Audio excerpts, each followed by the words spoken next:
आज हम एक बेहद अहम मुद्दे पर बात करने वाले हैं, जो लाखों छात्रों के भविष्य से जुड़ा है। हम अक्सर मान लेते हैं कि अगर पेन एंड पेपर वाले एग्जाम को कंप्यूटर बेस्ड टेस्ट यानी सीबीटी में बदल दिया जाए, तो पेपर लीक का खतरा हमेशा के लिए खत्म हो जाता है। लेकिन सच कहूं तो ऐसा बिल्कुल नहीं है। ये चीटिंग को रोकता नहीं है, बल्कि फिजिकल लीक्स को बेहद एडवांस्ड डिजिटल हैक्स में बदल देता है। लाखों स्टूडेंट्स और उनके परिवार यही सोचकर चलते हैं कि डिजिटल एग्जाम का मतलब है एक फूल प्रूफ और सुरक्षित एग्जाम। लेकिन असलियत में हमारी एग्जामिनेशंस का ये पूरा सिस्टम अब एक बहुत ही खतरनाक साइबर सिक्योरिटी बैटल ग्राउंड बन चुका है। पहले जहां पेपर के बंडल चोरी होने का डर रहता था, वहीं अब नेटवर्क इंटरसेप्ट्स और डेटाबेस से अदृश्य छेड़छाड़ जैसे खतरे सामने आ गए हैं। खतरा कम नहीं हुआ है, बस उसका रूप बदल गया है। और देखिए, ये कोई हाइपोथेटिकल या ख्याली बातें नहीं हैं। चीन के गाओकाओ एग्जाम्स में 5G माइक्रो कैमरास का इस्तेमाल देख लीजिए, या यूक्रेन में AI प्रॉक्टरिंग को जिस तरह बाईपास किया गया, या फिर SSC और नीट के विवाद। ये सब एक ही बात साबित करते हैं, जब दांव पर राष्ट्रीय स्तर के एग्जाम्स हों और बात लोगों के भरोसे की हो, तो दुनिया के सबसे एडवांस सिस्टम्स भी फेल हो सकते हैं, और होते भी हैं। तो आखिर इन विशाल प्रणालियों में सेंध कैसे लगती है? इसे समझने के लिए हम एक डिजिटल एग्जाम की पूरी लाइफ साइकिल को क्रोनोलॉजिकली ट्रैक करने वाले हैं।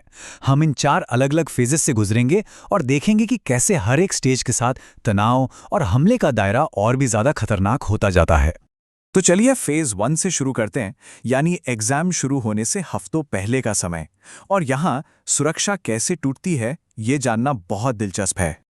एग्जाम शुरू होने से पहले का समय ना सबसे क्रूशियल होता है।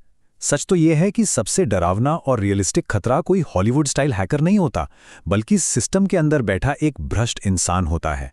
ज्यादातर सिक्योरिटी फेलियर्स अक्सर मिसकॉन्फ़िगरेशन या अंदरूनी लोगों की मिलीभगत से होते हैं। जरा सोचिए, एक भ्रष्ट सेंटर स्टाफ स्टूडेंट्स के आने से बहुत पहले ही टर्मिनल्स पर सही जवाब लोड कर सकता है, या फिर मॉनिटरिंग क्रेडेंशियल्स बाहर वालों को दे सकता है। और बात सिर्फ स्टाफ की नहीं है।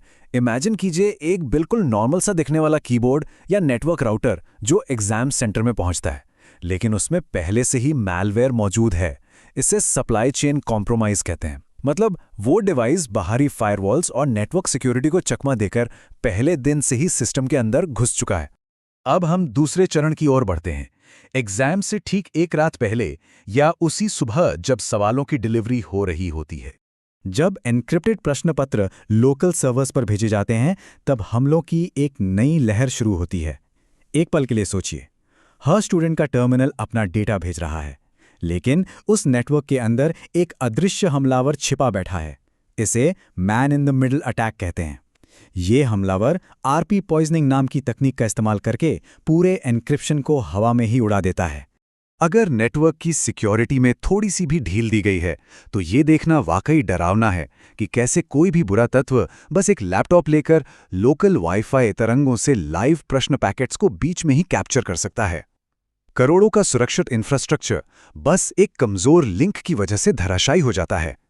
और अगर डेवलपर्स ने जल्दबाजी में कोई शॉर्टकट लिया हो, मान लीजिए उन्होंने डिक्रिप्शन की, यानी वो डिजिटल चाबी जो सवालों को खोलती है, उसे सीधे एग्जाम सॉफ्टवेयर के कोड के अंदर ही छोड़ दिया है।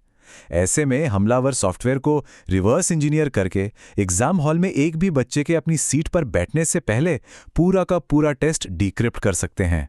इसके बाद आता है फेज 3। एग्जाम अब लाइव हो चुका है और असली लड़ाई अब एंड पॉइंट टर्मिनल्स पर शिफ्ट हो जाती है। लाखों स्टूडेंट्स स्क्रीन को घूर रहे हैं। सिस्टम पूरी कोशिश करता है कि उन्हें एक फुल स्क्रीन एप्लीकेशन में लॉक कर दे, लेकिन यही एंट्री होती है कियोस्क ब्रेकआउट की। ये एक ऐसा तरीका है जिससे हमलावर उस डिजिटल लॉक को तोड़कर कंप्यूटर के मेन ऑपरेटिंग सिस्टम तक अपनी पहुंच बना लेते हैं। ये कैसे होता है? कभी-कभी सिर्फ शिफ्ट की को बार-बार दबाकर स्टिकी कीज ऑन करने से, जिससे एक कमांड शेल खुल जाता है।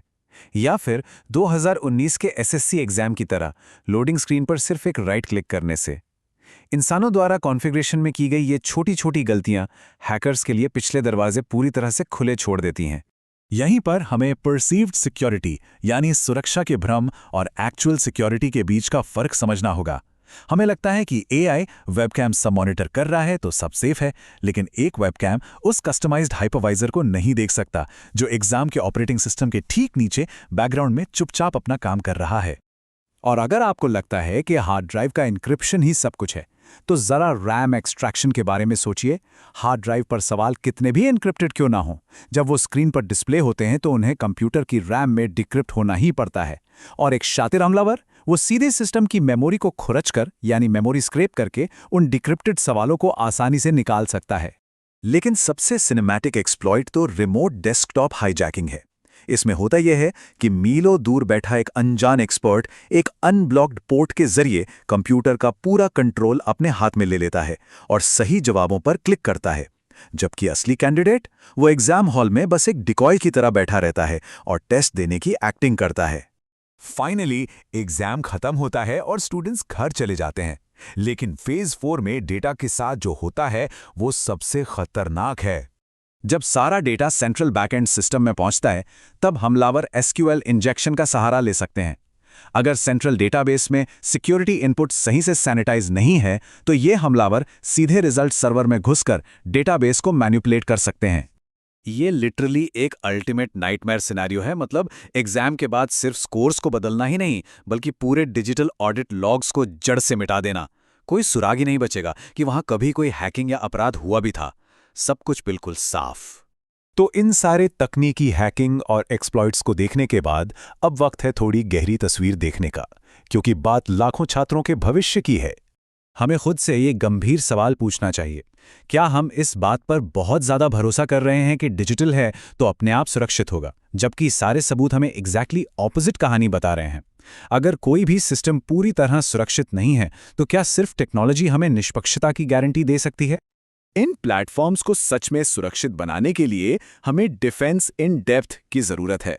मतलब ऐसे ऑडिट लॉग्स जिन्हें कोई बदल ना सके, independent third party penetration testing और तगड़ा एंड टू एंड एन्क्रिप्शन। इसमें कोई भी शॉर्टकट नहीं चल सकता। आखिर में सबसे बड़ी सच्चाई यही है कि दुनिया का कोई भी सिस्टम परफेक्टली सिक्योर नहीं है। सिक्योरिटी सिर्फ रिस्क को कम करती है, उसे पूरी तरह खत्म नहीं कर सकती।